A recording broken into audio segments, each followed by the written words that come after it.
Dobrý den všem. No, videli jsme, že to bude těžký zápas a fakt byl hodně těžký. Videli jsme, jakou kvalitu má ten Baník. Hlavně myslím si, že jsme nezvládli ten první polčas, nebo do toho prvního gólu jsme to moc nezvládli. Prehrávali jsou nás hodně v tým prvním polčasu.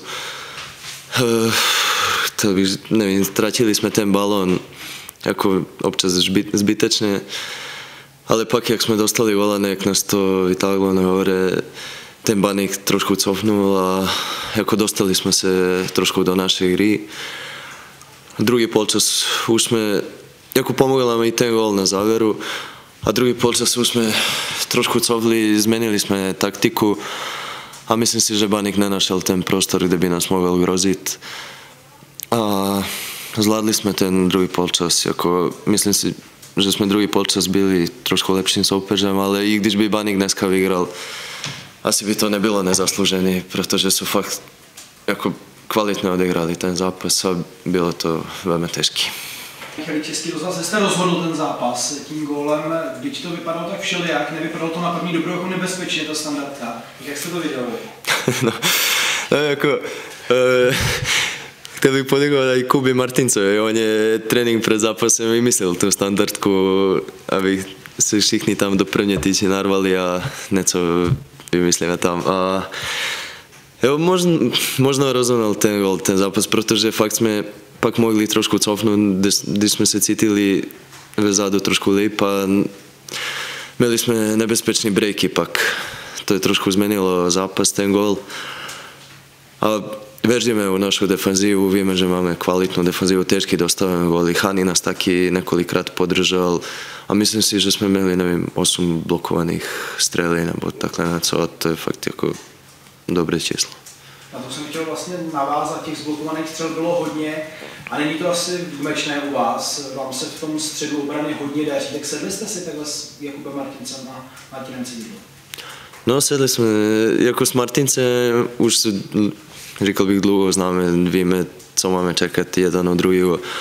A ten Cididla jako sednul nám do týmu, jak je přišel hned od prvního, no, je to skvělý kluk. Jako celá ta parta je skvělá, máme dobrou atmosféru a je důležité, že bojujeme jeden pro druhého a když jeden ztratí balón, to druhý chce to napravit a proto je tolik těch zblokovaných střelí, proto nám se daří. Já se to na Alexe Alegiho, který to asi dneska rozhodl tím výkonem 2+1, tak asi byl klíčový pro vás. Ano, no ten Alex dobře hraje, on má fakt velkou kvalitu dopředu. Občas nebrání moc, ale dneska ji bránil. Ale fakt on má velkou kvalitu, on to dokáže. Jenomže neměl taková čísla asi do té, ale dneska je to podržel 2 góly, asistence, jako je to skvělý. Jaký to je klub do kabiny, protože samozřejmě Afričani jsou různí, občas se baví mezi sebou, tak je přátelský, nebo jaký je, jak se nám může? My kamarádíme se všichni, není to, že máme skupiny v kabiny. Ten Alex i Benny, oni znají i český jako hodně slov a občas jako dělají srandu, znají český mluví a starají se o tím, chtějí naučit česky a to pomůže v kabině. Věřil jsi, že se bude ráno hrát, když se podíval z okna po počasí? No, věřil jsem, bylo tam sluníčko. Konečně po, nevím, asi 2-3 týdny jsme uviděli sluníčko. A jako to žisté bylo dobrý. Díky tým klucím z Bčka i, nevím, realizačním týmu, kteří jsou to uklízeli, to žisté a to je dobře vypadalo. Činili jsme ty Pardubice, které se nám nepovedly. Bylo to nějaký téma v kabině? No, jako tam jsem taky byl na tisku, kde jsem říkal, že jsme sami to ztratili zbytečně. Ale říkal bych, jak je dneska Baník prohrál, tak jsme my prohrali v Pardubicech. Tam jsme hráli líp, měli jsme balón víc si střelili. Jako do brány jsme nevystřelili, ale jako dneska se to otočilo a máme my taky dneska 3 body z toho. Jako je to fotbal. Jeden trenér tady říká, fotbal nemá logiku. Jestli můžeš ještě k tomu tomu gólu teda, ty si říkal, že jste to domluvili s Martincem nějak před zápasem, že bude takový na přední tyč, takže ten roh kopal Alex, takže jste mu nějak řekli, že tam půjdete teda? Áno, máme... Přímo s ním, že to tam dá? Áno, máme každú standardku pripravenú, domluvíme sa predtým.